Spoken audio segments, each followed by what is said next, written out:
Kamusta mga kalapatid, mga kapatid, mga kaburkuto. Good morning sa lahat. Happy, Wednesday. Yan.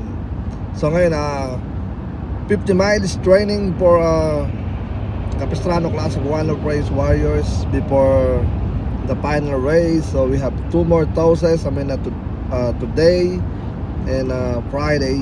Maybe Friday or Thursday. No, tomorrow is Thursday, Friday. So yeah, today 50 miles. sorry, kagigising lang kasi. Yeah, today 50 miles, then tomorrow rest, then Friday 100 miles, and then 2 days lockdown for final race 350 miles. So good luck, breeders. So tingnan natin, sana walang madisgrasya today and the 100 miles. I need to do that before tayo pumunta sa final race, kasi kailangan ng ibon ng tawag dito, mga mid-toss. Yung iba ginagawa short tosses lang, pero mas kailangan kasi ng ibon at least 150 miles nga dapat. But ginawa ko na lang 100 miles para mas yung mga ibon mas prepare, mas ready. Ba yung mga ibon na kung mapapansin nyo sa natin, sa mga kahapon na upload natin, makikita ng gaganda ng ibon, ng lulusog, kikinis, mga quotes Persolana, basta yun na yun. Yeah, so yeah, good luck at malapit na tayo. Time check is 6:15 ng umaga, maliwanag ng 6:15 ng umaga pala. But dadamo na ako ng store, siguro re-release ko yung ibon ng mga 6:30 ng umaga. Yes sir. And then yeah, good luck sa breeding season. Malapit na, 3 more weeks. I'm so excited dahil panibagong journey na naman. Kumbaga ngayon yung tag dito, yung mga breeder na naman, may mga susubukan na namang bagong breeder, but for the club muna, kasi club is my tag dito, parang kaya salaan. Kasi sa base ng training ko, ang gagawin ko is parang one loop race. If you coming late and then we have a race tomorrow, like that, yung ibon is still coming, like no rest for him, ganyan. Kasi kailangan kumbaga, kunyari let's say nag-training tayo, short tosses, tas na late, tapos dito, next day is basketing for the club, mga ganyan, di siya maiiwan. So wala tayong ipapahinga. Nahirapan siya sa 200 miles, dito, race. Basta nahirapan sa 200 miles, na late ng uwi, like nag 2-3 days. Then the next days, meron tayong training, kasama pa rin siya, kumbaga yung routine ng club natin. Dito na tayo sa 50 miles, pero abante tayo ng konti. Ang routine na gagawin ko is parang one loop race, kasi kailangan ko ng mga warriors na yung training is pang one loop race. Yeah, kasi yung iba sa club, ganito kasi sa club, bili mo na tayo ng sa club kasi let's say na pwede mo siyang ipahinga, hindi mo siya isakay sa 200 miles. The next race, pahinga mo na siya, ganyan, ganyan. Ganun yung sa club. Natetest mo yung club, pero di mo natetest yung kanyang ability na kayang straight na walang pahinga. Kasi ang kailangan natin, syempre yung treatment na gagawin ko is pang rin, pang one loop race din. Hindi yung tag dito, hindi yung pang club. Pares lang naman yan, pang club o pang pero syempre ako gusto ko salain yung mga warriors natin. Pero yung mga pang club kasi ang gagawin ko doon is pang tag dito, teka lang, gas station tayo ngayon. Alright, so back to tayo mamaya. Usap-usap, pagas muna tayo, tsaka bili tayo ng kape. Okay, so ngayon nandito tayo sa 51 miles, same spot. Yang ganda ng sikat ng araw. So time check is 6:30 ng umaga. Teka lang, make sure ko lang kung 6:30 talaga ng umaga. Balik ako. Here we go, breeders. Good morning, good morning. Happy Wednesday. Time check is 6:25 ng umaga. Alright, 51 miles. Let's go.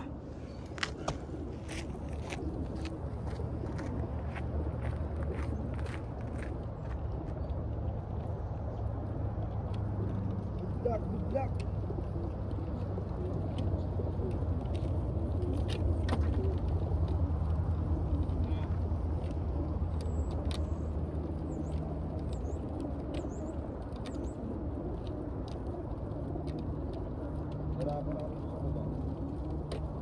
There we go.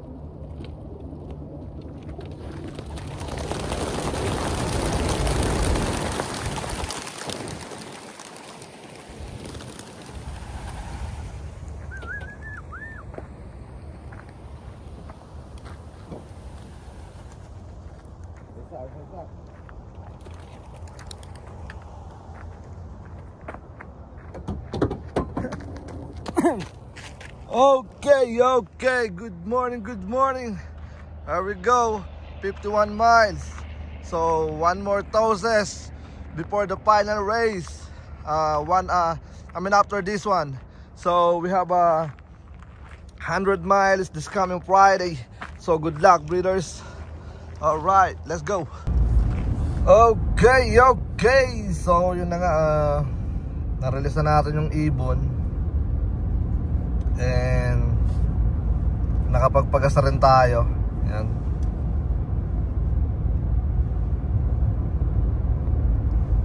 Yep. So ganda ng panahon. Sobrang ganda ng panahon natin. Naka blue sky pero yung hangin is sa crosswind. Walang direksyon. Kaya tingnan natin kung ano mangyayari sa mga ibon. But 50 miles is malapit na yan sa mga warriors natin. Tsaka mag-iingat pala tayo kasi magpapagas ako. Naiwan ko wallet ko. Wala pala tayong wallet habang nagdadrive. Grabe, sobrang wala sa wisyo. Buti na lang shoutout to Jero. Siya yung yung unang-una nag-send sa akin sa Apple Pay. So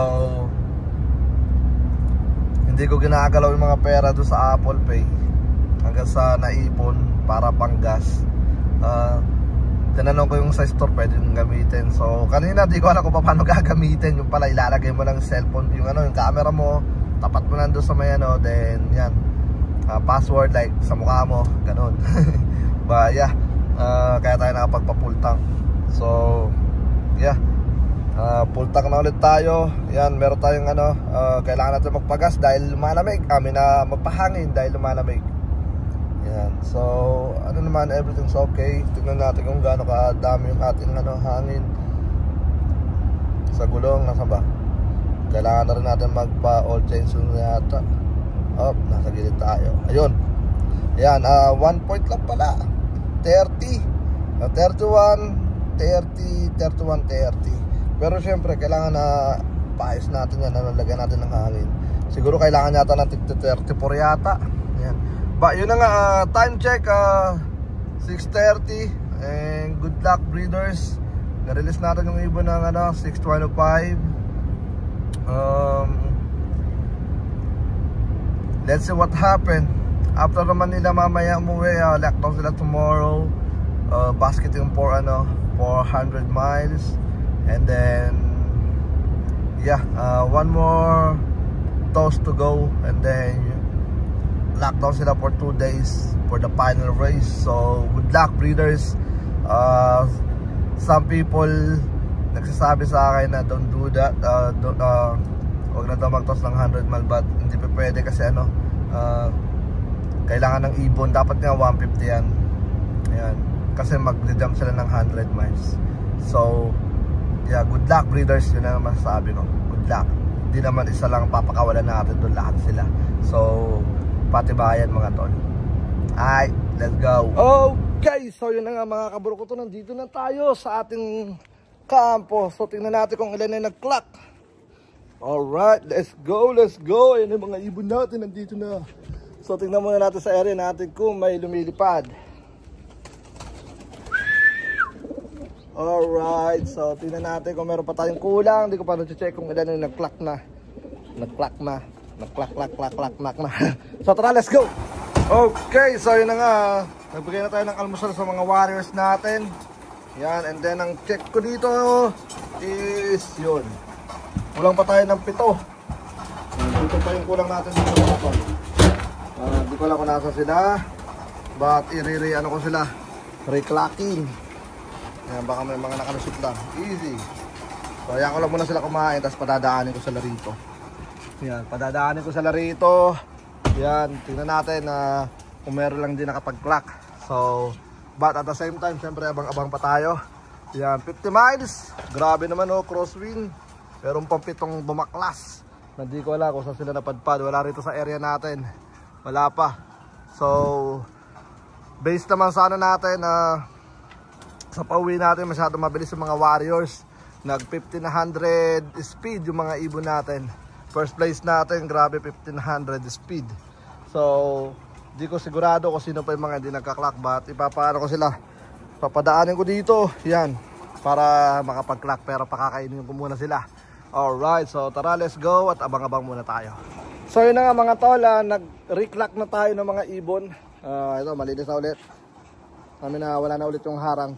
Nag-reclock tayo. Wait, tignan ko muna. Hindi ko pa pala tinitignan. So, pero wala siya tumunog. So, ibig sabihin, kulang tayo ng 7. Grabe naman, no? 50 miles na lang, kinulang pa tayo ng 7. Ayan. Yup, kulang tayo ng 7. Sinilip ko lang. Yes, sir. So, ikalawang kain na nila ng mga ibon natin. After nga, nakatenga sila doon sa may dulo. Dito, lalagay ko sila dyan.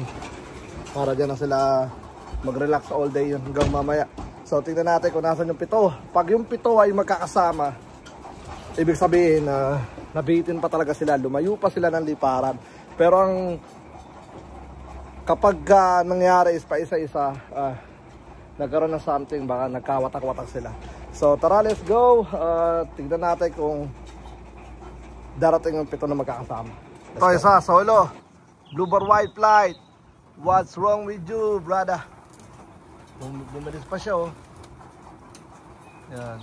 Pero gagawin ko sa kanya, la-lockdown ko siya. Kukunin ko siya kasi di pa siya kumakain. Hiwalay ko siya. Gagawin ko yung 7 magkakasama kakain. Ito siya. Solo flight sa kagaling, boy. Alright, so tara, let's go. Bago pa siya makapasok, i-separate ko ng mga warriors. So, ayun, tinan mo, topping boom! Ayun yun yung ibon. Nangyari sa'yo, buddy. Okay na makatawan mo. So, yun na nga. Ano ko muna to, tag dito, itatrap ko muna, baka biglang makapasok, di makakain, kawawa naman. Okay, so ito na yung ibon, Bluebird White Flight. Check natin kung bakit siya na late. Ring number 7795 Poise. Yan. Yung ibon, yan. Okay naman yung ibon. Tingnan natin, baka meron siyang canker. Wala naman. Siguro sadya na talagang lumayo. Yeah. So, good luck. At pakakainin ko siya ngayon. Tara, let's go. So, kay Randolph Racer. So, shout out to you, brother. So, we're still waiting for the 6 birds. So, I don't know what happened to the 6 birds. But, yeah, good luck. And then, I'm gonna get some coffee for me. Let's go. Aray ko po! Kuha pa tayo ng 6. Grabe naman, oh. But, di ko na kasalanan, mga tol. Di ko alam kung nasan sila napadpad. Yan, yung mga ibon natin is healthy naman. So, I don't know. 6 na lang ang ibon na hinihintay natin. Di ko sigurado kung ano nangyari sa mga yon. Siyempre, wala naman akong alam kung ano pang nangyayari kapag lumilipad na sila sa impapawid. So, possible na inabol, nagsilayo, or hindi kinaya yung crosswind, yeah. Yung hangin na hindi mo alam yung direksyon, may paganon, may paganon. Diba? Yun ang maga pa naman, alas 9, so 6:30, 7:30, 8:30, so 2 oras kalahati na. Grabe naman, oh. Naantay ko na baka lumitaw sila ng sabay-sabay, possible, or pa isa-isa. But tignan natin, maga pa naman. At saka di ko rin alam kung sino yung mga wala pa dito. Yung mga ibon natin, kalmado na sila. So yeah, sa low fly naman, okay naman yung liparan ng mga ibon sa low fly. Di ko na kasi pwedeng gawin yung low fly rito ngayon, right now. Especially tomorrow, lockdown ulit yung mga ibon natin. Then Friday, 100 miles tayo, tapos 2 days silang pahinga. So let's see what happen today. Sana makasakay sila sa final race natin. Yun lang naman, para at least maganda naman yung medyo masaya naman yung breeders kung sino man yung nalilate. Yeah. Hindi na nga. Ganda ng bahay, yung lawak ng area natin. Yan. So, tara, let's go at abangan na tayo. At nag-iisip ako nga pala kung ano mga plano ko ngayon do sa breeder ko. Sa ko ilalagay yung mga breeder ko ngayon. Kasi gagawa ko ng bagong quarantine area. Yung tipong tawag dito, pag nilagay natin sila doon is nakakalipad sila, pagaspas. Okay naman doon, but mas maganda kung nakakapagpagaspas. Yung mga ika-quarantine natin, mga darating, sama-sama sila doon. Tapos check natin yung tawag dito, check natin yung kanilang drop. Wala pa yung next year, nagpaplano na. Pero yun nga, plano tayo syempre, mas malaki yung parating na next year natin based sa aking prediction. Siguro may mga hindi babalik, but ramdam ko na mas maraming parating, lalo sa pooling. Grabe, sa pooling pa lang panalo na yeah. But yun nga, sana ma-hit natin yung 100,000 na payout. Yeah, kasi etong year na to 68, so 68 yung total natin. Yeah. Tapos nagbawas pa tayo dun ng 50%. Yeah. Para sa mga needs ng mga ibon natin, sa pagod natin, ba kulang pa. Kumbaga sakto lang. But yun nga, next year mas gagalingan. Every year naman kailangan mas gagalingan. Tulad nga ng sinabi ko ng mga simula pa lang natin is nagsisimula pa lang tayo. Grabe yung journey natin. Nagsimula tayo sa wala. Grabe, sa totoo lang, sa mga nakakaalam, nagsimula tayo sa walang-wala, puro palabas. But yun na nga, ngayon nandito na tayo, konti-konting umuusad hanggang sa makamit natin yung pinaka-goal natin. Yan, tsaka sa mga nag-iibon, malaking recommended ko tong anong taas, diba?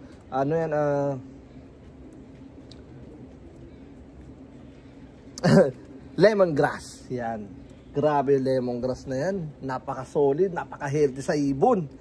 Isa yan sa mga ginagamit ko sa mga ibon natin. At the same time, kinakalbo nila yan. Kinakain ng mga ibon natin yan. Pero mas gusto kong binababad yan sa tubig. Yan. Mas maganda kung meron kayong stock na lagay ng tubig, tapos nakababad lang yan dun. Ayun na mas malapit. But yeah, ginagamit ko yan sa ibon at the same time, pampawala ng lamok. Ayaw ng lamok yung amoy na yan. But tapos yung yung panglamok, meron pa tayo doon, nandun. Di ko siya nailagay sa lupa, kaya sakto lang yung tubo niya, pero di ko na sila ilalagay sa lupa kasi lalamig na. So next year na, itatago ko na sila sa loob ng ating loob. So yun na nga, 6 pa yung kulang natin, possible na 6 ya. Kasi di ko alam kung may pumasok na ba. Silipin ko muna bago tayo kasi pumasok ko kanina. Alright.